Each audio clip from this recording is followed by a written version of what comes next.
మీకు ఇప్పుడు మేము సతీష్ ఆడియోస్ నుంచి ఈ సర్వీస్ కూడాను ప్రొవైడ్ చేస్తున్నామండి. హాయ్ ఫ్రెండ్స్, నమస్తే. ఈ రోజు వీడియో వచ్చేసరికి మనకి ఏవి రిసీవర్ మోడిఫికేషన్ అన్నమాట. ఈ రిసీవర్ వచ్చేసి నవీన్ గారు విశాఖపట్నం నుంచి మనకి సర్వీస్ కి అయితే పంపించడం జరిగింది. ఇక ఏవిఆర్ డీటెయిల్స్ కి వస్తే యమహా కంపెనీ నుంచి మోడల్ నెంబర్ వచ్చేసరికి RXV359 అనమాట. ఈ మోడల్ బాగా ఓల్డ్ ఏవిఆర్ అనమాట. ఇది digital inputs only optical coaxial మాత్రమే ఉంటాయి. సో ఇది వచ్చేసి బాగా ఓల్డ్ సిస్టమ్. సో ఇది సర్వీస్ కి పంపించడం జరిగింది. మనం అయితే దీన్ని మోడిఫికేషన్ చేయడం జరిగింది. సర్వీస్ కి వచ్చే రిసీవర్ ని ఎందుకని మోడిఫికేషన్ చేసాము, ఏ విధంగా మోడిఫికేషన్ చేసాము అనేటువంటిదే ఈ వీడియో అనమాట.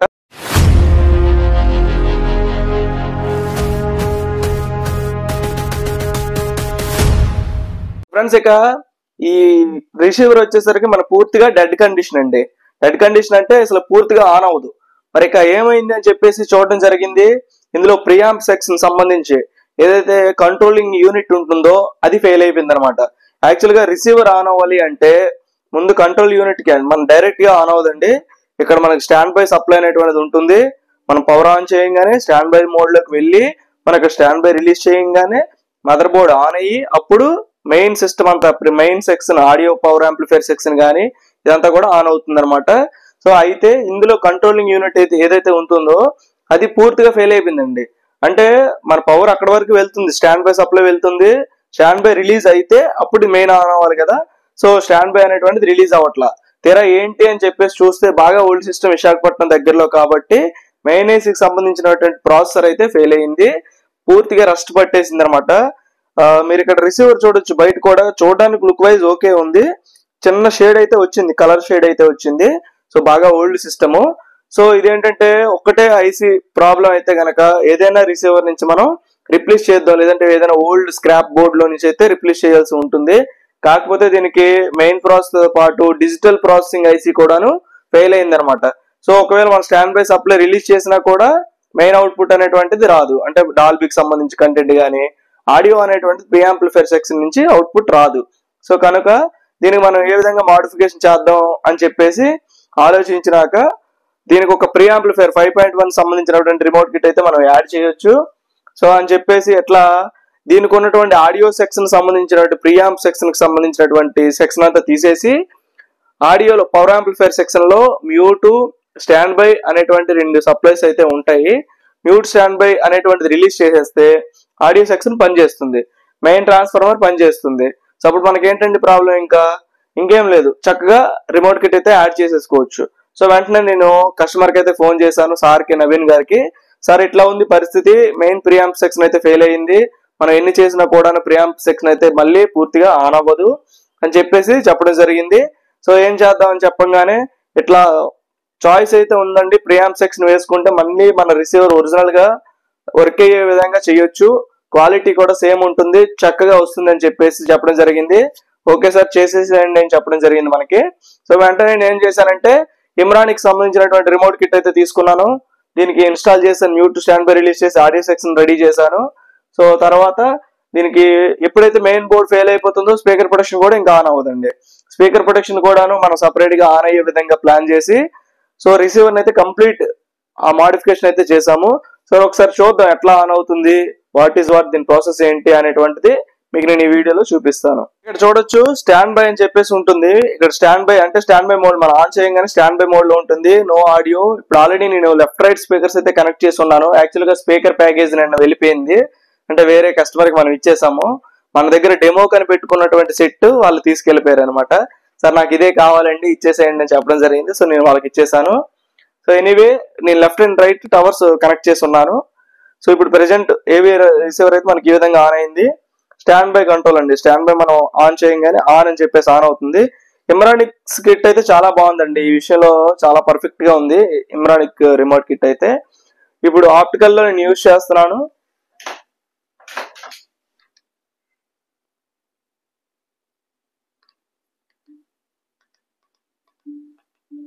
మీకు ఇంకొక విషయం అండి, ఏవి రిసీవర్ మనం ఇట్లా చేసుకోవడం వల్ల ఏంటంటే ఈ అసెంబ్లీకి సంబంధించినటువంటి ఆ యాంప్లిఫైర్స్ ఏదైతే ఉంటాయో వాటి యొక్క పర్ఫార్మెన్స్ కంటే ఇది కొంచెం బాగుంటుంది. ఎందుకంటే పవర్ సెక్షన్ పర్ఫెక్ట్ గా ఉంటుంది కాబట్టి నీట్ గా క్లారిటీగా వస్తుంది. మ్యూట్ స్టాండ్ బై ఇట్లాంటివన్నీ ఇచ్చి ఎటువంటి హమ్మింగ్ లేకుండా నీట్ గా ఉంటుందండి. ఇప్పుడు ఆన్ లో ఉంది చూడండి, ఎటువంటి హమ్మింగ్ ఏమైనా వస్తుందా? అస్సలు వినిపించదండి, చాలా సైలెంట్ గా ఉంటుంది. సో అదే అనమాట విషయం. నేను ఒకసారి యూట్యూబ్ లోకి వెళ్ళి సాంగ్స్ ఏదైనా వేసి చూపిస్తాను.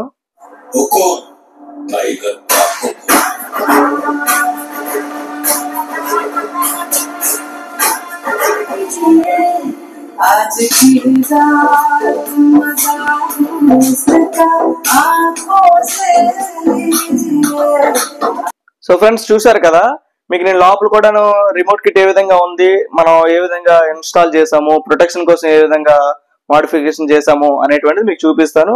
అదేవిధంగా మన బ్యాక్ సైడ్ కూడా ఏ విధంగా ఉంది, ఈ డీటెయిల్స్ కూడా మీకు ప్రొవైడ్ చేస్తాను. అండ్ మీకు ఫ్రంట్ లో వచ్చేసరికి ఇది స్టాండ్ బై అండి. మనం ఇట్లా ప్రెస్ చేయగానే ఆఫ్ మోడ్ లోకి వెళ్ళిపోతుంది. మళ్ళీ మనం ఇప్పుడు చూడండి స్టాండ్ బై అని చెప్పేసి మీకు కనిపిస్తుంది అనమాట బయట. అదేవిధంగా స్టాండ్ బై మనం ఇక్కడి నుంచి రిలీజ్ చేసుకోవచ్చు, ఈవెన్ మీరు రిమోట్ లో కూడా రిలీజ్ చేయొచ్చు. ఇక్కడ మీరు చూడొచ్చు, ఇది వచ్చేసి రిమోట్ అనమాట, మన ఎమ్రానిక్స్ రిమోట్ కిట్ సంబంధించినటువంటి రిమోట్. మనం ఎక్కడి నుంచి కూడా స్టాండ్ బై అంటే స్టాండ్ బై రిలీజ్ చేయొచ్చు, ఆన్ చేయొచ్చు, మీరు స్టాండ్ బై ఆన్ చేసుకోవచ్చు. అదేవిధంగా రిమోట్ లో మనకి యూఎస్బి, బ్లూటూత్, అక్స్, ఆప్టికల్, కోయాక్సిల్ ఇవన్నీ కూడా ఇక్కడ కనిపిస్తాయి. ఇవన్నీ కూడా ఇన్పుట్ సెక్షన్ అనమాట. ఇది మీరు ఇక్కడ చూడొచ్చు ఇన్పుట్ సెక్షన్ లో. అదేవిధంగా ఈ వాల్యూమ్ ప్లస్ అండ్ మైనస్ ఉంటుంది, ట్యూనర్ ప్లస్ మైనస్ ఉంటుంది. అదేవిధంగా టెస్ట్ మోడ్ ఉంటుందండి. టెస్ట్ మనం లాంగ్ ప్రెస్ చేసి కనుక పట్టుకుంటే అంటే ఇక్కడ మనకి అన్ని ఛానల్ యొక్క టెస్ట్ అనేటువంటిది వస్తుందండి. ఎఫ్ఎల్ చూడ, మీ శబ్దం వినిపిస్తుంది కదా, ఎఫ్ఆర్. సో ఇట్లా ఎస్ఎల్ నేను ఓన్లీ ఎఫ్ఆర్ మాత్రమే కనెక్ట్ చేస్తున్నాను ఇప్పుడు. సో మీకు ఎఫ్ఆర్ మాత్రమే వినిపించింది అనమాట. మళ్ళీ జస్ట్ మీరు ఒక్కసారి మీరు ప్రెస్ చేస్తే మీకు సరిపోతుంది అనమాట. మళ్ళీ యాజ్ ఇట్ ఈస్ గా నార్మల్ గా వచ్చేస్తుంది. అంటే టెస్ట్ బటన్ కూడాను మీకు ఇందులో ప్రొవైడ్ చేస్తున్నారు. అదేవిధంగా మ్యూట్ అండి, మనం మ్యూట్ క్లిక్ చేయగానే ఆడియో మ్యూట్ లోకి వెళ్ళిపోతుంది, సైలెంట్ అవుతుంది అనమాట, నీట్ గా ఉంటుంది అనమాట. అంటే ఈవెన్ మీరు ఏదైనా సడన్ గా ఎవరితోనైనా మాట్లాడాలి, లేదంటే సడన్ గా ఎవరైనా వచ్చారు అనేటప్పుడు మీరు డైరెక్ట్ గా ఇక్కడ నుంచే మ్యూట్ చేసేసుకోవచ్చు. సో అదేవిధంగా bass treble, front left right సంబంధించినటువంటి బాస్ ట్రిబుల్ అయితే మీకు ఇందులో ఉంటుంది. అదేవిధంగా volume up and down, centre channel సంబంధించి front left right, surround left right, individual gain controls అయితే ఉంటాయి. జనరల్ గా ఒక 5.1 రిమోట్ కిట్ మన ఫ్యూటెక్, జీటెక్ ఇట్లాంటివి ఉంటాయి కదా. సో అందులో ఉండేటువంటి features same as these features అయితే ఇందులో ఉంటాయి. ఇందులో మనకి ఏంటంటే ఆప్టికల్, కోయాక్సిల్ ఇట్లాంటివి ఎక్స్ట్రా ఉంటుంది. జనరల్ రిమోట్ లో ఏంటంటే ఈ విధమైనటువంటి రిమోట్ కిట్స్ లో ఆప్టికల్, HDMI, ARC ఉండవు. మనం సపరేట్ గా డికోడర్ అది యాడ్ చేయాలి. సో ఇది ఎమ్రానిక్స్ రిమోట్ కిట్ అనమాట. సో ఎమ్రానిక్స్ DSP లో ఏంటంటే మనకి ఇన్బిల్ట్ మీకు ఆప్టికల్, కోయాక్సిల్ ఇవన్నీ కూడాను ఉంటాయండి. సో ఈ విధంగా మనకి ఆప్షన్స్ అయితే ఉన్నాయి. ఇంకా ఇందులో centre channel, surround channels, delay అనేటువంటి ఆప్షన్ ఉంది. మనం డాల్బీ చూస్తున్నప్పుడు ఏదైనా వేరియేషన్ ఉంది, లేదంటే కొంచెం దూరంలో ఉన్నాము, లేదా స్పీకర్ దగ్గరలో ఉంది, సో అలాంటప్పుడు ఆడియో డిలే అంటే పెంచుకోవడం, తగ్గించుకోవడం చేసుకోవచ్చు. సో ఈ విధంగా రిమోట్ అయితే ఉంటుంది. మీకు ఇక్కడ నుంచి ARC కావాలంటే ARC పెట్టేసుకోవచ్చు. ఇప్పుడు ఆప్టికల్ లో ఉంది కదా, సో ARC అనేటువంటి పెట్టేసుకోవచ్చు. అదేవిధంగా అక్స్ కావాలనుకుంటే అక్స్ కూడా మీరు పెట్టుకోవచ్చు, AX1 అని చెప్పేసి. ఇట్లా మళ్ళీ ఇంకొకసారి ప్రెస్ చేస్తే AX2 అని చెప్పేసి వస్తుంది. సో ఇట్లా అక్స్ కూడాను మీరు కనెక్ట్ చేసుకోవచ్చు. టోటల్లీ మీరు ఇక్కడ నుంచే వాల్యూమ్ అప్ అండ్ డౌన్ కానీ, ఇన్పుట్ సెలెక్షన్ కానీ రిమోట్ లో చేసుకోవచ్చు. ఇఫ్ ఇన్ కేస్ మీకు ఒకవేళ రిమోట్ ఫెయిల్ అయింది అనుకుంటే చక్కగా ఇక్కడ నుంచి మీరు వాల్యూమ్ అప్ అండ్ డౌన్ చేసుకోవచ్చు, స్టాండ్ బై రిలీజ్ చేసుకోవచ్చు. ఇక్కడ కూడా నా ఫీచర్స్ అయితే ఉంటాయి. అండ్ మీకు ఇక్కడ ఉండే బటన్స్ అన్ని కూడాను ఎంటీ చేసేసాం అనమాట, క్లోజ్ చేసేసాము. ఒరిజినల్ గా ఇక్కడ ఉండే బటన్స్ ఏవి కూడా వర్క్ అవ్వవు. మీకు ఇప్పుడు ఒరిజినల్ గా స్టాండ్ బై ఒకటి, మీకు volume up and down encoder మాత్రం వర్క్ అవుతుంది. అండ్ మీకు ఇందులో స్పెషల్ ఫీచర్ ఏంటంటే ఇందులో మనం మోడ్ బటన్ అని చెప్పేసి ఉంటుంది. నేను ఈ మోడ్ లాంగ్ ప్రెస్ చేసాం కదా, ఈ జనరల్ మోడ్ కింద యూజ్ చేసుకుంటే మూవీ, ప్రొజెక్ట్, స్టీరియో ఇట్లా మనకి ఆప్షన్స్ అయితే కనిపిస్తాయి. సో ఈ విధంగా రిసీవర్ అయితే మోడిఫికేషన్ చేయడం జరిగింది. ఒరిజినల్ గా మీరు చూడొచ్చు, దీనికి ఎక్కడ కూడాను ఏ డ్యామేజ్ లేకుండా ఒరిజినల్ గా ఒక రిసీవర్ ఎలా ఉంటుందో అదే మాదిరి మనం తయారు చేయడం జరిగింది. సో మీకు ఇంటర్నల్ గా అండ్ ఎక్స్టర్నల్ గా కూడా చూస్తాను. ఓకే ఫ్రెండ్స్, వీడియో ఎలా అనిపించింది అనేటువంటిది కామెంట్ చేయండి. రిసీవర్ ఎలా మోడిఫికేషన్ చేసాం అనిపించింది అనేటువంటిది కూడా కామెంట్ చేయండి. వీడియో నచ్చినట్టయితే లైక్ చేయండి, ఛానల్ సబ్స్క్రైబ్ చేసుకోండి. అలాగే మీకు ఇలాంటి రిసీవర్స్ ఏదైనా డెడ్ కండిషన్ లో ఉన్నా, లేదంటే ఏదైనా సర్వీస్ ప్రాబ్లమ్స్ ఉన్నా కూడాను ఎక్కడ చెయ్యరు, ఎవరు చేయరు అనేటువంటి ఆలోచన తీసేసేయండి. మీకు ఇప్పుడు మేము సతీష్ ఆడియోస్ నుంచి ఈ సర్వీస్ కూడాను ప్రొవైడ్ చేస్తున్నామండి. సో చక్కగా ఇట్లాంటి రిసీవర్స్ డెడ్ కండిషన్ లో ఉన్నటువంటి కానీ, లేదంటే సర్వీస్ ప్రాబ్లమ్స్ తో ఉన్నటువంటి కానీ మాకు పంపించండి. కాకపోతే కొంచెం సమయం తీసుకుంటాను, వెంటనే అయితే చేసి ఇవ్వడం కుదరదు.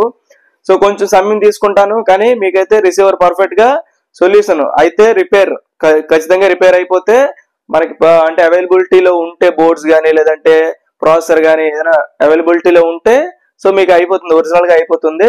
ఇఫ్ ఇన్ కేస్ మీకు అవి ప్రాబ్లం లేదంటే ఈ విధంగా అవి అవైలబిలిటీ లేదు అనుకునేటప్పుడు ఈ విధంగా మోడిఫికేషన్ అయితే మీకు చేసి ఇవ్వడం జరుగుతుంది. ఓకే ఫ్రెండ్స్, ఇట్లాంటి వీడియోస్ కోసం అయితే ఛానల్ సబ్స్క్రైబ్ చేసుకోండి. ఇట్లాంటి మోడిఫికేషన్ కోసం అయితే మీకు కాంటాక్ట్ డీటెయిల్స్ డిస్క్రిప్షన్ లో ఇస్తాను, సో మీరు అక్కడి నుంచి అయితే నాకు కాంటాక్ట్ అవ్వచ్చు. ఫ్రెండ్స్, ఈ రిసీవర్ మనకి ఈ విధంగా ఉంటుంది, మీరు ఇక్కడ చూడొచ్చు. మనకు చూడండి ఫ్రంట్ లో ఎటువంటి మోడిఫికేషన్ చేసాం అనే విషయం కూడా తెలియకుండా చక్కగా నీట్ గా ఉందండి. డిస్ప్లే కానీ అంత పర్ఫెక్ట్ గా ఉంది. రిసీవర్ ఇక్కడ మీరు మోడల్ నెంబర్ అది చూడొచ్చు, యమహా కంపెనీది. మోడల్ నెంబర్ వచ్చేసి RXV359 అనమాట. సో ఈ విధంగా ఉంది. మీకు ఇంటర్నల్ ఇక్కడ మీరు చూడొచ్చు. ఇక్కడ మీకు ఒరిజినల్ గా ఏదైతే సెటప్ ఉందో దేన్ని కూడా మనం ఇక్కడ రిమూవ్ చేయటం లేదు. చక్కగా ఇక్కడ ఏంటంటే ఒక నిమరానిక్ డిఎస్పీకి సంబంధించిన రిమోట్ కిట్ మదర్ బోర్డ్ వేసేసి ఇక్కడేమో దీనికి పవర్ అడాప్టర్ ఒకటి పెట్టేసి సో స్పీకర్ ప్రొటెక్షన్ కోసం అయితే ఇక్కడ 2 ఛానల్ ప్రొటెక్షన్ బోర్డు తీసుకొని దాన్ని స్టాండ్ బై కంట్రోల్కి ఇచ్చామండి. దాన్ని ప్రొటెక్షన్ కింద యూజ్ చేయలేదు. ఇందులో ప్రొటెక్షన్ రిలేస్ కానీ ఇందులో ప్రొటెక్షన్ సిస్టమ్ వాడాము. కాకపోతే దీన్ని ఆపరేటింగ్ కోసం అయితే దాన్ని వాడడం జరిగింది, 2 ఛానల్ ప్రొటెక్షన్ బోర్డ్ ని. సో ఇది మనకి వచ్చేసి పవర్ యాంప్లిఫైర్ అనమాట. ఎస్టీకేతో ఉంటుంది. 3 ఎస్టీకేస్ అయితే ఉన్నాయి. ఇక్కడ 3 ఛానల్ కి సంబంధించి 5 ఛానల్ కి సంబంధించి 5 ఎస్టీకే అయితే ఉంది. మీరు ఇక్కడ చూడొచ్చు. శానియో ఒరిజినల్ అనమాట, చాలా చక్కగా ఉంటుందండి. 433130 అండ్ మీకు ఇక్కడ ఒక ఐసీ ఉంది సేమ్, అలాగే దీని కింద కూడా ఒక ఐసీ ఉంది అనమాట. ఇది ఒక సెంటర్ ఛానల్ కి, సరౌండ్ లెఫ్ట్ రైట్ కి, అండ్ ఇది వచ్చేసి ఫ్రంట్ లెఫ్ట్ రైట్ కి. ఇక్కడ 3 ఎస్టీకే ఐసీలు అయితే ఉన్నాయి. సో ఇక బ్యాక్ సైడ్ చూసుకున్నట్టయితే మనకి ఈ విధంగా ఉంటుందండి. ఇక్కడ ఉండేటువంటి ఆప్షన్స్ మీరు చూడొచ్చు. ఆప్టికల్ కానీ కోఎక్సిల్ కానీ ఇవి వర్కౌట్ లేదనమాట. అలానే నేను ఏది కూడా రిమూవ్ చేయలేదు, ఒరిజినల్ గా ఉండాలని చెప్పేసి. ఇక్కడ నుంచే మన ఓల్డ్ సప్రీ ఏదైతే ఉందో ఇక్కడ నుంచి మీరు కనెక్ట్ చేసుకోవచ్చు. సప్రీ అవుట్ అనమాట. ఇది ఒరిజినల్ గా వర్క్ అవుతుంది, మిగతా ఏవి కూడా వర్క్ అవ్వదు. అండ్ ఇక్కడ మీరు ఇక్కడ చూడొచ్చు ఎమ్రానిక్స్ రిమోట్ కిట్ అయితే TX110A మోడల్ అనమాట.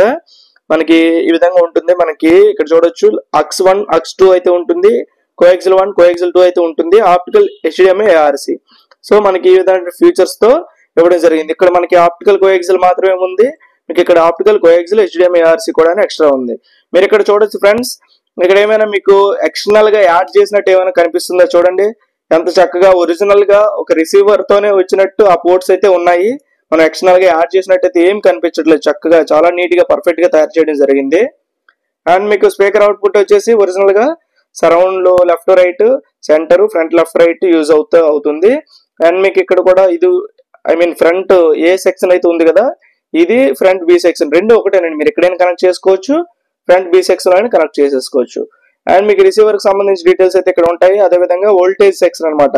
మీరు 220, 240 లో వాడతారా, లేకపోతే 120 volts లో మీకు ఏమైనా సోర్స్ ఉంది అంటే కనుక చక్కగా 120 లో పెట్టి వాడుకోవచ్చు. కానీ మన ఇండియాకి సంబంధించి 220 to 240 volts అయితే ఉంటుంది. సో ఈ విధంగా ఉంటుందండి బ్యాక్ సైడ్ సెక్షన్. మీరు బ్యాక్ నుంచి ఇలాగే ఇంటర్నల్ కి వచ్చేస్తే మన డిస్ప్లే ఏ విధంగా మనం ఇక్కడ ప్లేస్ చేసామా అనేటువంటి తెలుస్తుంది. ఇక్కడ యాక్చువల్ గా అక్కడ ప్లేస్ లేదు, కానీ మనం అక్కడ డిస్ప్లే ఫిట్ చేసి దాని నుంచి పక్కన మదర్ బోర్డ్ అయితే ఫిట్ చేయడం జరిగింది, స్టాండ్ బై కంట్రోల్ ఇవ్వడం జరిగింది. ఫైనల్లీ ఈ విధంగా అయితే ఉంటుందండి. చక్కగా ఇటువంటి రిసీవర్ కి సంబంధించినటువంటి డీటెయిల్స్ ఏవి పాడవకుండా చక్కగా నీట్ గా తయారు చేయడం జరిగింది. సో ఎలా అనిపించింది అనేటువంటిది మీరు కామెంట్ చేయండి ఫ్రెండ్స్. ఓకే ఫ్రెండ్స్, నెక్స్ట్ వీడియోలో మళ్ళీ కలుద్దాం. బాయ్.